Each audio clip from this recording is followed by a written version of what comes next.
My mom and dad taught me about being a failure. And me and my husband are big failures. Now, wait for it, because this is good. And I tell my kids this all the time. We tried things and failed. We tried things and failed. And that's good. Being a failure is good because that means that you tried. You're a loser when you stop trying. So never be a loser, but being a big failure is awesome.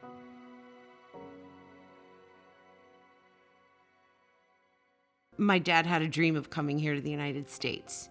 And he knew that if you worked hard, you can have any dream that you want. And he instilled that in all four of his daughters, all four of us. And he would sit us down every day at the breakfast table and say, be somebody, work hard, get an education. He used to say, now this was 500 years ago, make $10 an hour and it would be amazing. So, Daddy, I am making $10 an hour, just so you know, maybe a little more. In third grade, I was Mary in the Christmas pageant, and it was so much fun entertaining people. And when they clapped at the end, it made me feel so good inside, like, oh, I did something that made them happy.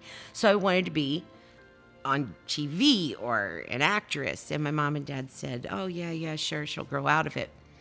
I didn't. So junior year in high school, I told my mom I was going to New York or California. And they said, no, you're not. Pick something else. And I was crushed. And my mom said, you like to help people, go into medicine. So my dad took me over to one of the hospitals, Holy Spirit Hospital. Sister Ursula showed me around different departments, and I saw the lab. And they're doing all this cool stuff. So I'm like, I think I might want to do that. So I went to school for it, a science degree, medical technology, and I loved it. I remember one time I was doing a potassium level, and if your potassium's high, it's indicative of myocardial infarction, heart attack. I got the result and it was high, and you can't report out an abnormal result, whether it's high or low, unless you repeat it and verify it. I ran it through as quick as I could. I got the result. I called down to the ER and I said, gave her the result, and she said, it's too late. Oh my gosh, I'm so sorry. I still haven't gotten over that I didn't do it quick enough. So, but then there are good things. Oh my goodness. But then my it mascara on. There are good, happy things too. You know, you help a lot of people and you feel really good about it. So that's what I did. Yeah, we better. Oh my God, I haven't thought about that for 17 years.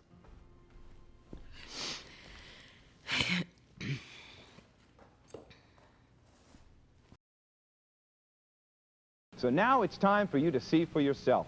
Presenting QVC, America's newest cable shopping channel. Your key to quality, value, and convenience. Oh, QVC 30 years ago. And it was on my television 24/7. I was the biggest fan. I never missed a kickoff in a Today's Special Value. I knew every single host. I knew everything about them. I had memorized J numbers for jewelry. I had a little black book of wish lists, like stuff I want to get at some point, J number, da-da. I'll never forget my first piece, J20202. And it was a gorgeous 14-karat huge blue topaz in 14-karat gold. I finally did get it. Then I gave it to Chris's mom, my husband's mom, Mama Jack, because she liked it so much. In the year 2000, I was like, that's it. I'm going for the QVC show host. I'm going for it. I'm going to do it. And this I get from my dad, you know, the Maverick. And the kids, supportive like you wouldn't believe. They would just walk through the house and hand something to you. Here, Mom, talk to me about this pillow. Here, Mom, do this shoe. Here, Mom, do this pot or pan. Just constantly making me talk about it and do it. My husband, Chris, I will tell you, he's going straight to heaven because Being married to me is not easy. And he, 110% supportive. Antonella, whatever you want, I'm right behind you. Let's go do it. I definitely encouraged her, but she's not a quitter. She at anything, and I can tell you, when she has her mind set on something, she goes at it 110%. And it's kind of something that everyone says that they do. That I'm not a quitter. I'm going to do it until I get it.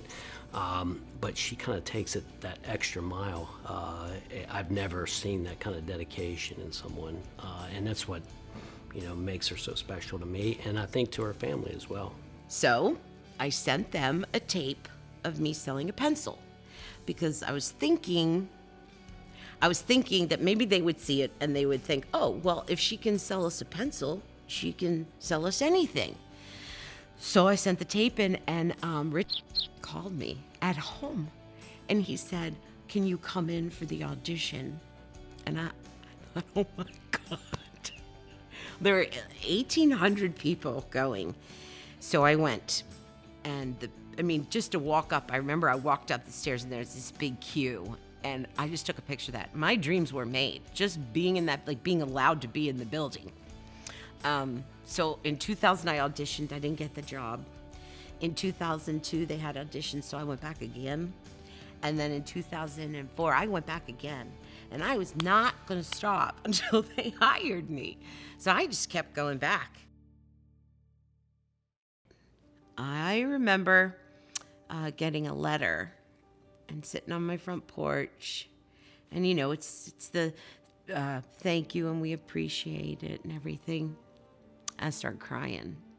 And my neighbor was sitting with me, and she said, Antonella, did you really think that you were going to get it? And I stopped and I said, I wanted to say, nah, be real cool. Nah, I was just messing around. I said, no, I'm going to tell the truth. So I looked at her and I said, yeah, I did think I was going to get it. In 2004, I remember I got called in for the second go round. So they said, well, we'll be calling everyone. Everyone will know in about a week or two. And so I literally sat by the phone and waited. Then I saw the caller ID and it said 4847. Oh, I'm sitting there like, oh my God, this is it. So I picked up the phone on the first ring. I said, hello? And he said, we're going to hire you right now. And I flipped out on the phone. I'm pretty sure I said, I love you. You don't accept a job offer with I love you, but I did. I was in a parking garage on 2nd Street in Harrisburg, Pennsylvania.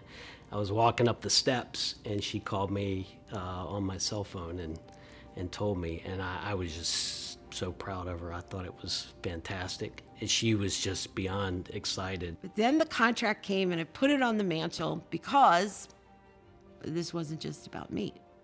I think that it was harder on her than anyone because, she was worried about the kids moving between schools.